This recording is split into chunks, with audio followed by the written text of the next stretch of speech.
is their target market. Fancy water. That's fucking water. What is that? So it's just a water I saw at Bottled Ross, water. so I bought it. So, but it clearly has alkaline, and so they're gonna. My body feels better. You got to put a hook. There's got to be a hook. But I feel like for us, like we're gonna have to regress at some point once we have proper distribution. Because my whole thing has always been, why market heavily? And this is true as I grew in the business. Why market so heavily that John in Florida sees my marketing? Because maybe I didn't do good enough targeting, and all of a sudden he wants our product, and I'm like, sorry, John, we don't have distribution there. Right. So right now, my goal is let's get as much distribution as we can in respect to our capacities. And once I feel like we have enough points of distribution, then we say, okay, now let's take a step back and let's figure out maybe who's drinking our stuff. Why are these people drinking mezcal? And we could quote unquote target them. That makes sense. I love mezcal enough to know that I want everyone to try it, because I know I'll tell you what, you put like that black label or even the white label, which really kind of opened up after a little while. You put that in people's mouths, Well, that's what they all say. Just put it in her mouth. Just put it in her mouth. This whole concept of juice to lips is like, what's that? It was just like, have them try it. Taste it. That's been son of a bitch. It's a that's very good, expensive model if you really want to pursue it. Like if you want to pursue like literally doing that many tastings for that many people, it's impossible to scale unless you, but if you can do it, like I have found that in times where I do tastings, it's the most effective way to find a fan. Cause if you're able to tell a story, that's one thing, but then they like the flavor profile and maybe that's reason enough.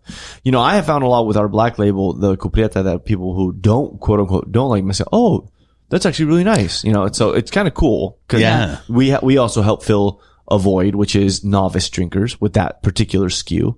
And that's needed. You don't want to scare people away with, one that might, because some of them are so deep and no, but you like the tequilana, the last one. And that's a lot more, that's a different character. It's got a lot more there, funkier, so, there's a lot there. I mean, it does come down to, in general, I tend to appreciate trying to taste something when I can learn a little bit about it, right? I mean, people like to hear, it's not even just as much as about hearing the story is like teaching them what they're tasting. Because the moment you take a novice, for example, who doesn't know anything about mezcal, and you give them even just a little bit of information to help them understand, now you've piqued their curiosity to the point where like, oh, next time they go to a bar, they're going to try something, and then they're going to try something a little bit different. They're going to be asked the questions, and they're become more interested. So it does start with, it's a very, grassroots way of having to do it. And like you said, it's baby steps, right? Yeah. Here's another off the wall question too. How many different types of agave are there?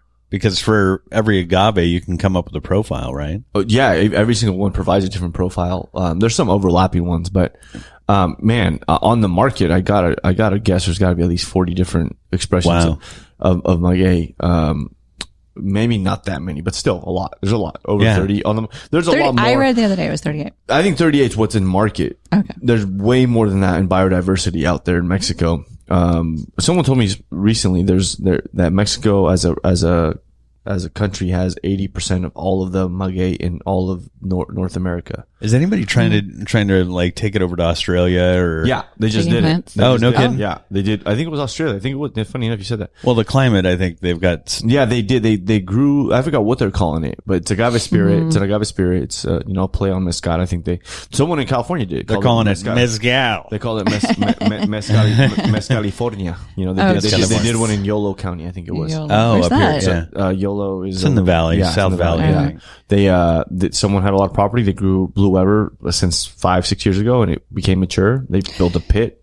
So you keep saying that when you go down to Mexico, you go into Morelia. Yeah. So that's close to Morelia is close to This is interesting. Close. Because without going into like an hour's worth of a story, right? My next thing has been like, which part of Mexico I'm going to land in January and be there for the next 6 months, right? And I have friends from all over. And what's interesting is I'm trying to find a particular type of place to go. A lot of friends from Michoacan, one in particular from Morelia as well. And anyway, what has come to me is that I can ask somebody from Mexico, so fucking big, that I'll be like, oh, here, you can ask me, like, what about Texas? What about New York? What about Chicago? And I can tell you all about, somebody from Mexico about another part other than where they're from. And they're like, I don't know. It's like 5 hours away. I've never been there before. Yeah. Well, so much diversity, but I think we're very regional people. And like, we stick And I feel like where you're from is the most, with the exception of Mexico City, which I would land in a heartbeat. Yeah. If I could afford it. Mexico City's got some affordable parts, but it's not where you want to live. But, right. You're right. Yeah, but Mexico City, but Guadalajara is amazing. Morelia is very amazing. Still, it's big city, still capturing a lot of history. That's what's important. That's what's interesting about Morelia to me is that I have access to big city kind of environment, but I would prefer to spend every day in a little village that I have access to. Morelia is close to a lot of them, a lot of little. Michoacan still has a lot of little villages. Whereas, for example, if you land in Guadalajara, most of the places that still surround it and touching, like literally touching, they're going to be a little more developed. But Morelia, like, you don't have to drive too far. All of a sudden you hit a little rut. And I want to this is what I loved about Sayulita is like, even though it was too touristy for me, but I liked walking around on the streets and there's still dirt. Yeah, they still preserved a lot of what it is. I would just find locals to take me to places that were not where all the people are, but. And I haven't been to Sayulita, but it's like saying, to me, just what the picture I have in my mind is like saying that Sonoma's touristy when there's still a lot of Sonoma. And so I would say that Sonoma's a good example of like, to me, Sayulita, because what I felt when I went there, I met a lot of people that live there as expats. The guy who we rented a home from was from Canada. Yeah, a lot of Canadians. And, as a whole, I felt like when I walked through the town, it didn't look developed, overdeveloped. It looked like they preserved a lot of their taste, flavor. And I think Sonoma's got that going. Well, they did because Sonoma, the city council and that the planning committees and all that, they're hard. And they have their rules and they have a lot of, they're missing a big freeway artery or something too that pumps it in. Weren't you on the city council from it? No, just school board. Not yet. Okay. So, no, you don't want to do that. Not in Sonoma. Jesus. No buildings over 3 stories, like stuff like that. Right. How come you can't, why can't they have rooftop bars spaces in Sonoma? I don't know.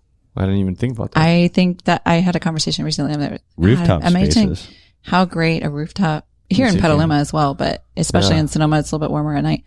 That would be great. Maybe you should work on that. Be awesome. Sonoma Sebastianic Sal. Theater. Sonoma Sal. Sonoma Sal. Sorry. I'm still not gonna buy into I just had something on about what you're doing. Your brain is really. I don't know what's happening to me. It's all this.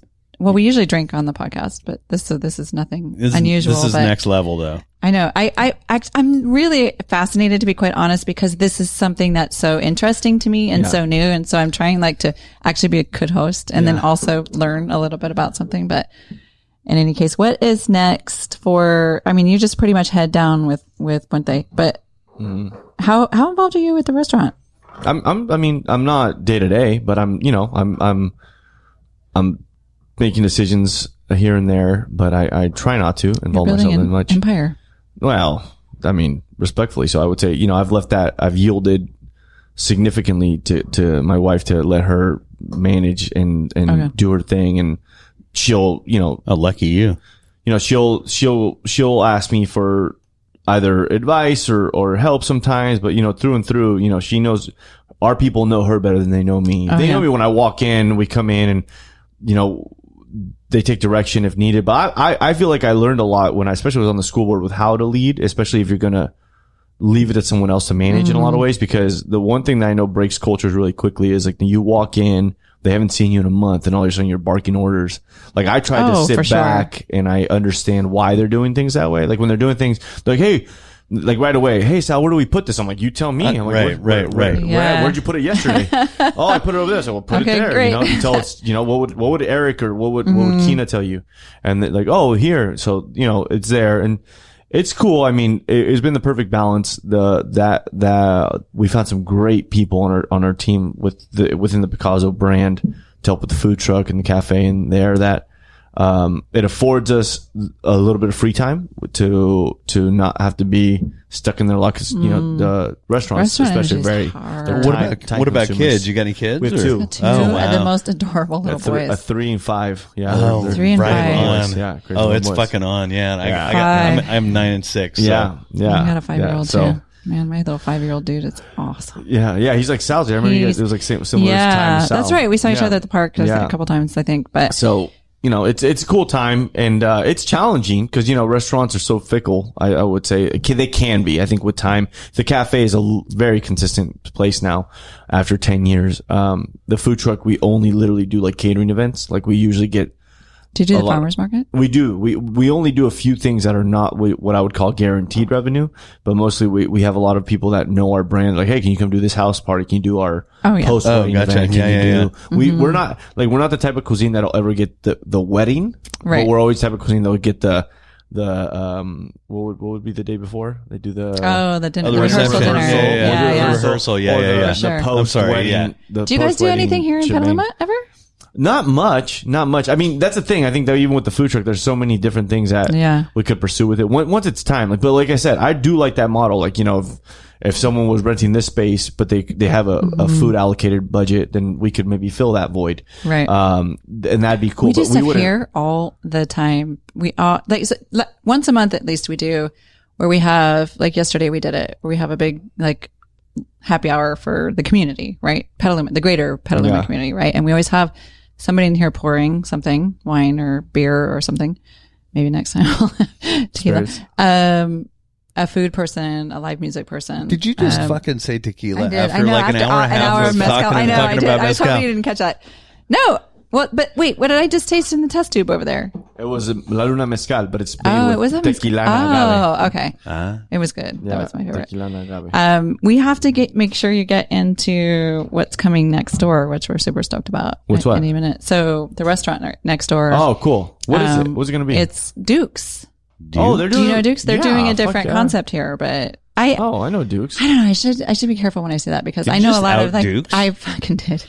Because we have 7 listeners or something. But I don't think they've actually closed yet, so I should have just kept my mouth shut. But it looked very close to me when I walked by today. No, I mean closed on the. They're buying the building. They're buying the building and putting a restaurant in there, or not a restaurant, but I think they're going to do tiki bar. Maybe. Oh, cool.